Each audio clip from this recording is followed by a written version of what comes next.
Skin diseases வராங்க இல்லைங்களா, உங்களுக்கு வந்து இந்த சோரியாசிஸ் இவங்களுக்குலாம் நல்ல ரிசல்ட் கொடுக்குது ப்ராக்டிஸில். அந்த இன்சுலின் ரெசிஸ்டன்ஸ் ஏன் வருதுன்னா, உங்களுக்கு வந்து சரியான மெட்டபாலிசம் இல்லை. இந்த பஸ்தி ட்ரீட்மெண்ட் கொடுத்தீங்கன்னா அதுவே பாதி ட்ரீட்மெண்ட், அதுவே பாதியை குணப்படுத்திட்டோம் அப்படின்னு சொல்லுவாங்க.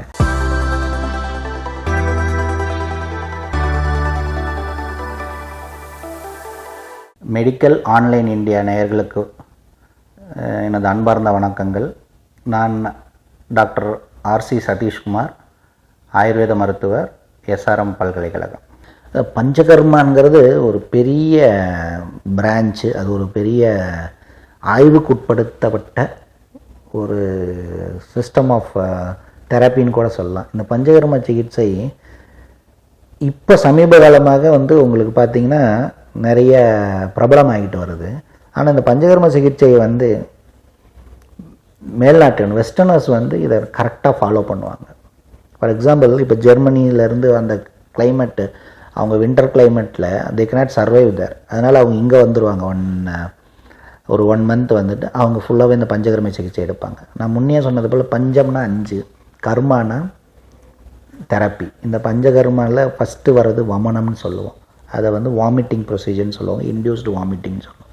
இதில் வந்து ஒரு குறிப்பிட்ட நாளுக்கு முன்னாடி அதில் ப்ரொசீஜர்ஸ் இருக்குது. உங்களுக்கு பார்த்திங்கன்னா ஒரு பவுடர் கொடுத்து ஆமபாச்சனன்னு சொல்லுவாங்க, அது ஒரு குறிப்பிட்ட நாள். அதுக்கும் வந்து அவங்களுடைய பிரகிருதி வாத தோஷம்லாம் இப்போ அந்த டாக்டரை வந்து பார்த்துட்டு அவங்களுக்கு என்ன மருந்துகள் கொடுக்கலாம், அந்த வியாதிக்கு ஏற்ற மாதிரி அந்த பவுடர் கொடுப்பாங்க.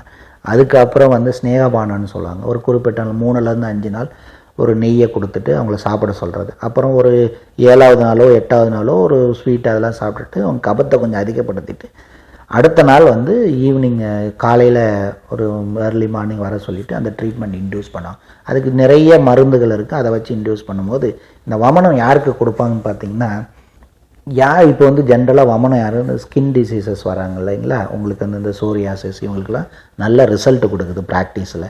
அதுக்கப்புறம் பார்த்திங்கன்னா குழந்தையின்மை, இந்த பிசிஓடிஸுங்கிறது பார்த்திங்கன்னா இப்போ ரொம்ப அதிகமாகிடுச்சு. அதாவது 8 out of 10 காலேஜ் கோயிங் கேர்ள்ஸுக்கு வந்து இந்த பிசிஓடிஸ் வெரி காமன். அப்படி இருக்கும்போது இந்த பிசிஓடிஸ்க்கு வந்து ஆங்கில மருத்துவத்தில் ட்ரீட்மெண்ட் பார்த்தீங்கன்னா நீங்கள் சுகருக்கு கொடுக்குற அந்த மெட்ஃபார்மின் மாத்திரையை கொடுப்பாங்க. அது இன்சுலின் ரெசிஸ்டன்ஸ்னால் வருது அப்படிங்கிறதுக்காக கொடுக்குறாங்க. அந்த இன்சுலின் ரெசிஸ்டன்ஸ் ஏன் வருதுன்னா, உங்களுக்கு வந்து சரியான மெட்டபாலிசம் இல்லை, இந்த பேசல் மெட்டபாலிக் ரேட்டோ இதெல்லாம் கரெக்டான ஜீரணம் இதெல்லாம் இல்லாதனால வருது.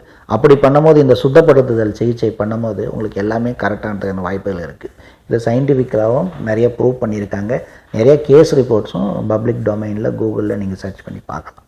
அடுத்தது விரேச்சனம். இந்த பேதிங்கிறது வந்து ஒரு அற்புதமான சிகிச்சை. நீங்கள் பார்த்தீங்கன்னா சின்ன வயசில் பாட்டிங்களாம் விளக்கெண்ணையை ஒரு வாழைப்பழத்தில் வச்சு குழந்தைங்களுக்கு கொடுத்துருவாங்க. அது 2-3 தடவை நல்லா போனது, நல்லா சாப்பிடும், நல்லா தூங்கும். அந்த சிகிச்சை இப்போ கைவிடப்பட்ட சிகிச்சையாகிடுச்சு. இது வந்து மாதம் எடுக்க சொல்கிறாங்க, 15 நாளைக்கு சில வியாதிகள் எடுக்க சொல்கிறாங்க. நாங்கள் இப்போ அட்லீஸ்ட் 6 மாதத்துக்கு ஒரு தடவை, வருஷத்துக்கு ஒரு தடவை வயிறை க்ளீன் பண்ணுங்கன்னு சொல்கிறோம். அதுக்கு வெவ்வேறு முதல் இருக்குது. நீங்கள் இன்ஸ்டண்ட்டாக எடுக்கிறது இருக்குது, இது மாதிரி 6 நாள் 8 நாள் கழித்து பேதி எடுக்கிறதுக்கும் மருந்துகள் இருக்குது. அது ஒவ்வொரு ஆயுர்வேத டாக்டர் ஒவ்வொரு அப்ரோச் இருக்குது. ஒவ்வொருத்தருக்கும் பிரகிருதியோ தோஷங்களை பொறுத்தோ, அவங்க கான்ஸ்டியூஷனை பொறுத்தோ, ஜீனோமிக் இண்டிவிஜுவலை பொறுத்தோ அதை வந்து அவங்க டிசைட் பண்ணுவாங்க. 3வது பார்த்திங்கன்னா பஸ்தின்னு சொல்லுவோம், அந்த மெடிக்கேட்டட் எனிமான்னு சொல்கிறது. இது ஒரு அற்புதமான சிகிச்சை. இது வந்து மெயினாக வாத வியாதிக்கு அழகாக சரக்க சொல்ல பஸ்திமேவ அர்த்த சிகிச்சான்னு சொல்கிறார். ஒரு வியாதவாதி பர்சனுக்கு நீங்கள் வந்து இந்த பஸ்தி ட்ரீட்மெண்ட் கொடுத்தீங்கன்னா அதுவே பாதி ட்ரீட்மெண்ட், அதுவே பாதியை குணப்படுத்திட்டோம் அப்படின்னு சொல்லுவாங்க. அதனால் இது ஒரு அற்புதமான சிகிச்சை. இது வந்து என்ன பண்ணுன்னா, உங்களுக்கு வந்து இந்த மோஷன் போகிற இடத்துல ஆயிலோ ஏதோ ஒரு எனிமா சிரஞ்சோ எனிமா பேக் வச்சு கொடுக்குறதுனால உங்களுக்கு வந்து அந்த ப்ளெக்ஸஸ் ஆக்டிவேட் பண்ணி இந்த வந்து நர்வஸ் சிஸ்டத்தை வந்து ஸ்ட்ரென்தன் பண்ணும், நரம்பு மண்டலத்தை பலப்படுத்துறதுக்கு உண்டான அனைத்து இதுவும் எஃபிகசியும் உடைய மருந்துகளை கொடுத்து அது புஷ் பண்ணி வர்றதுனால அது ஒரு நல்ல பெனிஃபிட்டை கொடுக்கும். அடுத்தது பார்த்திங்கன்னா ரத்த மோக்ஷனம்னு சொல்லுவாங்க. ரத்த மோக்ஷனம்னா பிளட் லெட்டிங்னு சொல்கிறது. அதுக்கு வந்து நிறைய ப்ரொசீஜர்ஸ் இருக்குது.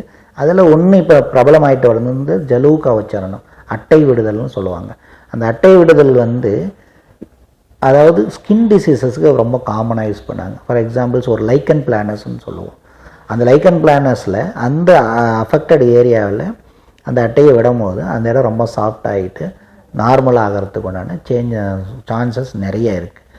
அந்த அட்டை விடுதல் ஸ்கின்னுக்கு மட்டும்தான் யூஸ் பண்ணுறாங்க அப்படிங்கிறது கிடையாது.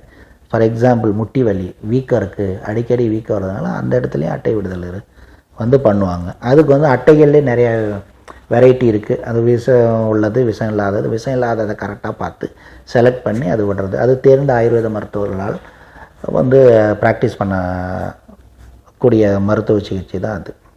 அது மாதிரி இந்த பஞ்சகர்மாங்கிறது இந்த 5 விதமானது உள்ளடக்கியதை பஞ்சகர்ம சிகிச்சைன்னு சொல்லுவாங்க. இந்த 5 விதமானதும் பார்த்திங்கன்னா டீடாக்ஸ் தெரப்பி, பியூரிஃபிகேஷன் தெரப்பி, இந்த இதுக்கெலாம் ரொம்ப ஹெல்ப் பண்ணும்.